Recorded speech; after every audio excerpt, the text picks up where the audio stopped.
আসসালামু আলাইকুম ওয়া রাহমাতুল্লাহি ওয়া বারাকাতুহু। সম্মানিত দর্শক বিন্দু, আলহামদুলিল্লাহ, আল্লাহ তাআলার কাছে লাখ কোটি শুকরিয়া।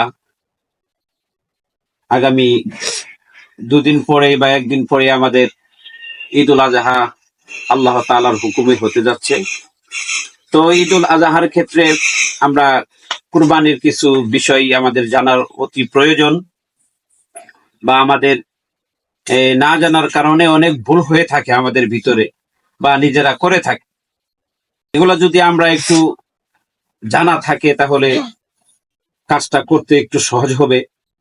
তার ভিতরে আমরা যখন কোরবানি করব, যেহেতু কোরবানির সামনে যখন আমরা গরুটাকে শোয়াবো, সেটা অবশ্যই পশ্চিম দিক করে শোয়াতে হবে।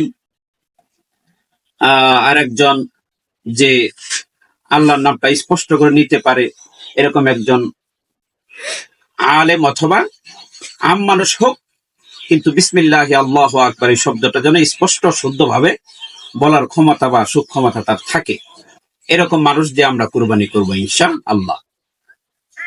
তারপর মনে করেন কোরবানির পশুর ক্ষেত্রে যখন আমরা জবেহ করে ইমাম সাহেব বা আলেম চলে যাবে, তারপর আমরা অনেকেই লক্ষ্য করা যায় যে পশুর জীবন যখন না যাচ্ছে তখন আমরা গলার ভিতরে ছুরি দিয়ে আঘাত করে থাকি।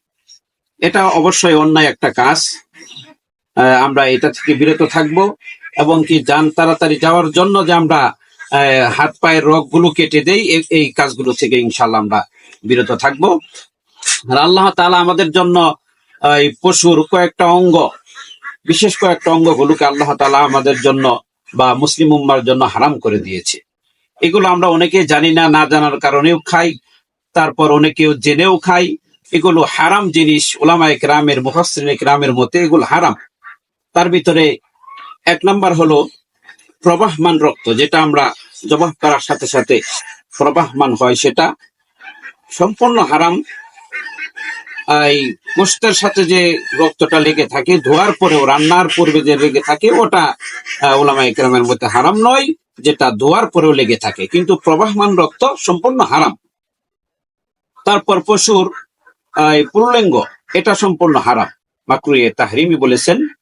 তারপর স্ত্রীলিঙ্গ, এটাও হারাম। তারপর পশুর অন্ডকোষ যে থাকে এই পুরুষ গরুর, সেটাও কি সম্পূর্ণ হারাম। এটাকে আমরা অনেকে সুস্বাদু মনে করে খেয়ে থাকি, কিন্তু এটা কিন্তু আল্লাহ তাআলার আদেশ হলো আমাদের উপর এটাকে বর্জন করা। অবশ্যই এটা আমাদের স্মরণ রাখতে হবে। তারপর মূত্রথলি যেটা আছে, মূত্রথলিটা আমাদের জন্য খাওয়া কি মুসলমান উম্মাহের জন্য হালাল পশুর হোক, এটা সম্পূর্ণ ভাবে কি হারাম। পিত্রথলি, এটাও খাওয়া হারাম। তারপর গোস্ত এবং চামড়ার ভিতরে যে একটা ছোট একটা গোলাকার গোস্ত থাকে, এগুলো সম্পূর্ণ আল্লাহ তাআলা আমাদের জন্য হারাম করেছে। অবশ্যই এগুলো আমরা খেয়াল করে চলবো, এবং কি এগুলা মেনে চলার চেষ্টা করব, এবং কি মানবো। আল্লাহ তাআলার আদেশ আমাদেরকে মানতেই হবে। তো আল্লাহ রব্বুল আলামিন আমাদেরকে সহিভাবে বুঝে শুনে আমল করার তৌফিক দান করুক। এই সমস্ত বিষয়গুলো আমাদের মাথার ভিতরে যেন থাকে ইনশাআল্লাহ। যার সামনে এই ধরনের আচরণ বা এই কাজ হতে যাবে, নিজে তো করবেনই না ইনশাআল্লাহ, আপনার সামনে যদি এই ধরনের কাজ হয় অবশ্যই সবাইকে এর থেকে বিরত রাখবেন। ওয়া মা আলাইনা ইল্লাল বালাগ। আসসালামু আলাইকুম ওয়া রাহমাতুল্লাহি ওয়া বারাকাতুহু।